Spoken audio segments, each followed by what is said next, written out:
Vamos aqui continuar, já tomamos nossa água, então retornamos para continuar os crimes contra a administração pública praticados por agente público, praticados por funcionários públicos, como diz o Código Penal. O próximo crime que vamos ver, a prevaricação, é um crime que normalmente a gente ouve essa palavra prevaricação na televisão, no noticiário, nos comentários. Muitas vezes as pessoas confundem a prevaricação com a condescendência criminosa nos comentários, mas são coisas diferentes e a gente vai aqui mostrar a diferença e falar dela porque, sobretudo, a prevaricação é um daqueles crimes que também caem bastante em concurso público, que pede os crimes contra a administração. No edital de Marechal está previsto, né, esse artigo, pode ser que caia, vamos ver, então vamos nos preparar.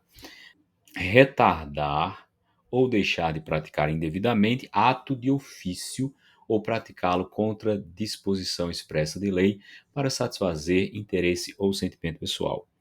Estou marcando aqui interesse ou sentimento pessoal porque essa é uma informação muitíssimo relevante, porque, por exemplo, quando você vai comparar com a condescendência criminosa, a pessoa pratica a condescendência criminosa por indulgência, como a gente vai ver já já no artigo 320. E aqui é o interesse ou sentimento pessoal, é uma marca do crime de prevaricação. Lembre-se sempre de verificar os verbos, tentar deixar isso memorizado, né? A prevaricação é um crime muito interessante porque o sujeito, diante de uma lei, de uma obrigação que ele tem de praticar um ato de ofício, gente, de ofício é um ato em que não cabe ao agente público decidir se vai praticar ou não. Se estiver ali os requisitos para a prática daquele ato, ele tem de praticar. Por exemplo, um ato de ofício é a licença para dirigir, né? Você faz a prova do Detran, cumpre todos aqueles requisitos e faz a solicitação da emissão da sua carteira de motorista, da sua CNH. E aí, vamos supor que isso aqui é para explicar o que é ato de ofício. Vamos supor que o agente público lá, o servidor público que tem a responsabilidade de dar andamento para a expedição da sua CNH não fizesse, ele estaria deixando de praticar um ato de ofício. Ali, quando você cumpre os requisitos, não há o que se pensar mais, é simplesmente praticar o ato de ofício. Então, na prevaricação, o sujeito deixa de praticar um ato de ofício. Ele deixa de praticar um ato de ofício para satisfazer o interesse ou sentimento pessoal. Ou ele pratica um ato, aqui ele retarda ou deixa de praticar um ato de ofício, ou ele pratica um ato contra a disposição de lei, contra a disposição expressa de lei. Quer dizer, ou ele, sabendo que tem que praticar um ato de ofício, ele retarda esse ato ou deixa de praticar, ou ele não podendo praticar um ato, porque há uma expressa disposição da lei, a lei diz expressamente, textualmente, que certa conduta é proibida, ele vai lá e pratica. É o cara dura mesmo, né? Ele tem a obrigação de fazer algo de ofício ou de não fazer porque a lei proíbe e ele faz tudo ao contrário do que diz o Código Penal, isso tudo para satisfazer o interesse ou sentimento pessoal. Vamos citar um exemplo aqui que poderia ocorrer. Vamos supor que você é um delegado de polícia e chega na sua delegacia um caso e você precisa instaurar um inquérito. E aí, por um interesse pessoal, por um sentimento pessoal, porque a pessoa contra quem vai ser instaurado esse inquérito, vamos supor que é um parente seu primo. Então, você, por um sentimento pessoal, você não pratica, você não dá o andamento, não abre, ou mesmo que você inicie aquele inquérito, você retarda o andamento dele para satisfazer um interesse ou sentimento pessoal, você estaria praticando a prevaricação. Esse é um exemplo.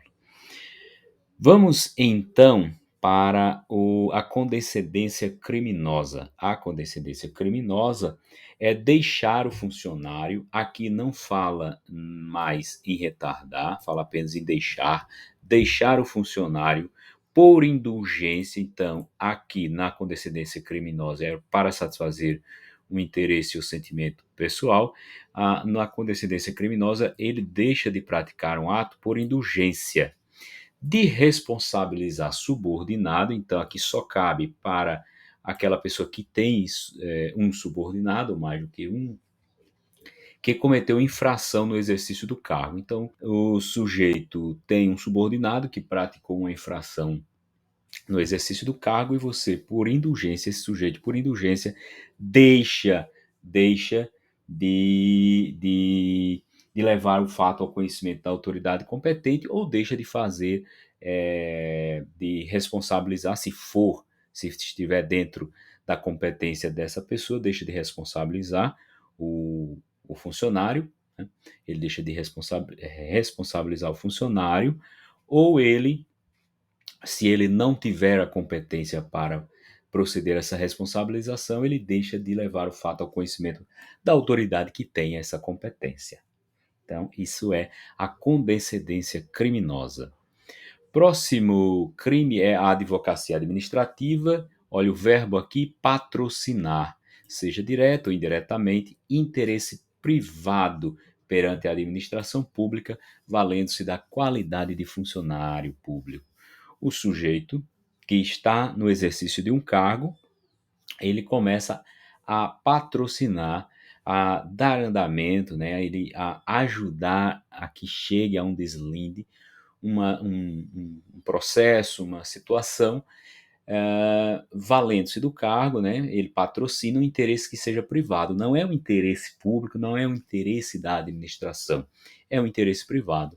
Vamos supor que o sujeito é funcionário, é servidor do INSS e chega a ele determinado, na verdade não necessariamente chega a ele, e há um determinado processo de requerendo a concessão de algum benefício, e ele, por ser servidor, ele começa a fazer a conversar, a usar de sua influência para fazer aquele processo andar. E esse processo é para interesse privado, ele está valente da qualidade de funcionário.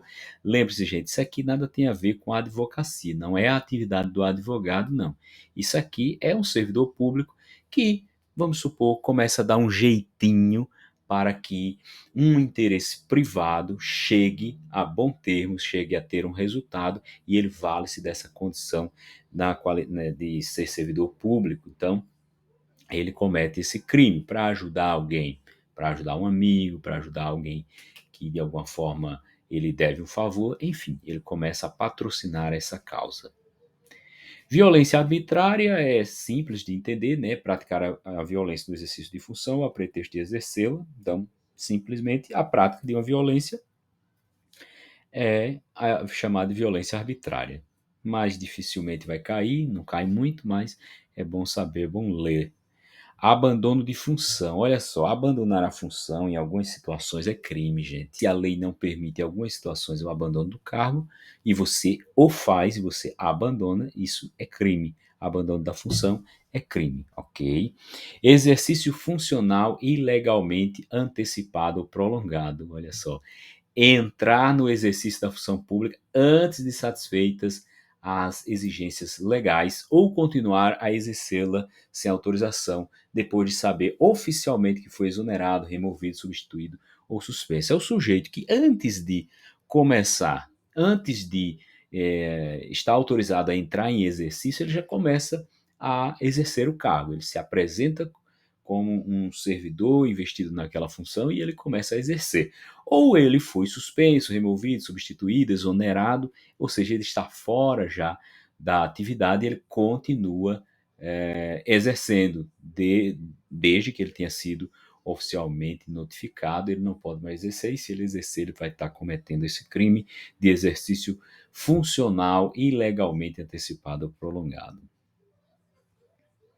Artigo 325, revelar, Olha só, revelar fato de que tem ciência em função do cargo e que deva permanecer em segredo ou facilitar-lhe a revelação. Ou você revela um segredo da sua repartição, que você deve guardar, ou você, mesmo que não revele, você facilita que aquilo chegue a ser revelado. Então, é o crime de violação de sigilo funcional, claro, isso também é crime.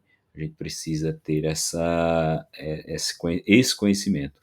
Violação do sigilo de proposta de concorrência, isso aqui devassar sigilo da proposta de concorrência pública ou proporcionar ao terceiro o ensejo de devassá-lo.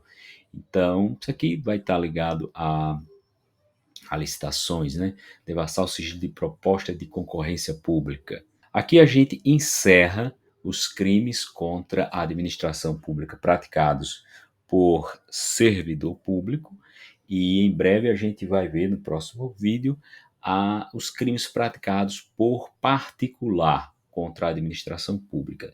Vamos agora parar um pouquinho, tomar uma água e voltamos em seguida.